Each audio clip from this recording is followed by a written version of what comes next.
Jason stepped out of his house, greeted by a serene scene filled with human joy and contentment. Many parents were playing with their children in the square of the housing estate, their faces beaming with happy smiles.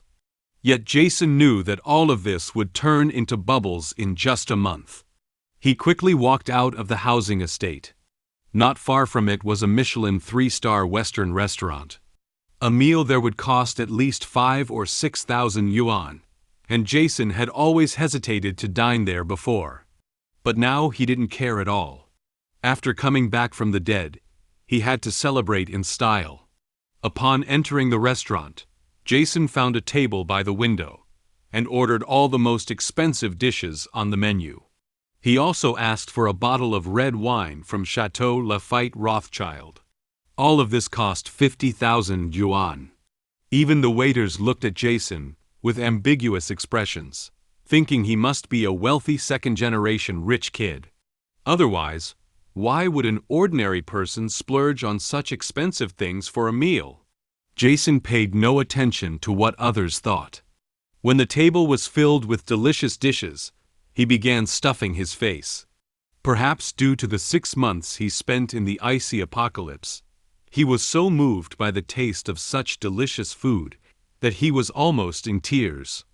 His eating manner became somewhat fierce, drawing comments from the surrounding diners. Jason ignored them. In the apocalypse, people would even kowtow for a packet of instant noodles.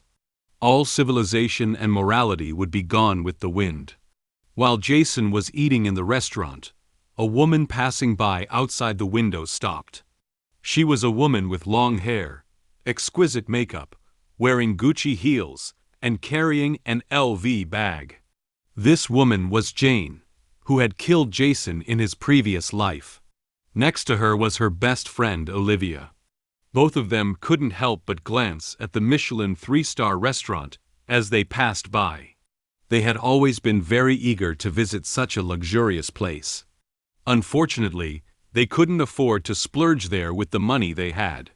But that didn't stop them from scrutinizing the people inside with their eyes. Maybe they could spot a wealthy second-generation rich kid and hook him up. To their surprise, Jane found Jason inside, with a table full of top-notch food in front of him. "Isn't that Jason? How can he afford to eat here?" Jane exclaimed in surprise. Olivia was also shocked, covering her mouth and saying, "Is Jason actually so wealthy?" As she spoke, she gave Jane an ambiguous look and smiled. "Jane, you're so lucky. The simp who's chasing you is actually a hidden rich kid. Look at all the food on his table. It must cost at least 50,000 yuan. Who would spend so much money on a meal?" Olivia's tone was filled with envy. She knew that Jason had been pursuing Jane for 2.5 years.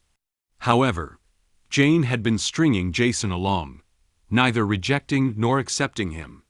Jane was a money worshipper who always believed she could marry a wealthy second-generation rich kid and become a lady of leisure.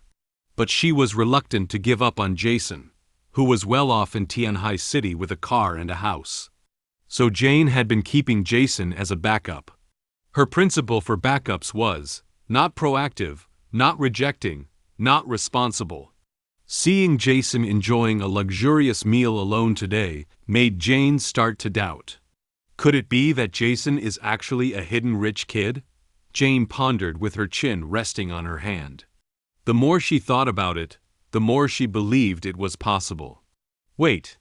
Isn't there often such a person in TV dramas? He's actually very wealthy, but pretends to be ordinary to find true love. Jane almost convinced herself. If that was true, she could save a lot of effort. Since Jason had been pursuing her, she felt that all she had to do was nod, and Jason would propose to her immediately. Olivia also persuaded, "Jane, let's go in and find Jason." Actually, she was eyeing that table of delicacies. This was a Michelin 3-star restaurant, and ordinary people would never have a chance to taste its grand feast in their lifetime.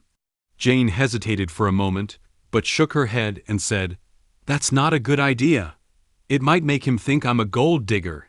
Okay, let's wait outside and pretend to bump into him by accident, Jane said. Jane wasn't stupid. She wouldn't lower her stance for a meal. Even if Jason was really wealthy, she still wanted to maintain her image as a goddess. Only then could she control Jason and keep him as her simp in the future. So the two of them hid nearby, waiting for Jason to come out. Jason ate for more than an hour, patting his full belly happily. The taste of Michelin 3-star cuisine was actually just so-so, but for someone who had just returned from the apocalypse, it was a delicious feast that moved him deeply. Next, he planned to go to a nearby supermarket to buy some supplies. This was to test the storage capacity of his heterospatial bag, just in case anything went wrong in the future. Although he was highly confident about transporting supplies from the Walmart warehouse, caution was the byword of safety. After all, he had experienced hunger and couldn't tolerate any accidents. Jason paid the bill cheerfully and walked out of the restaurant door with the waiter's courteous smiles. At this moment, a familiar voice came from the side. "Jason, what a coincidence!"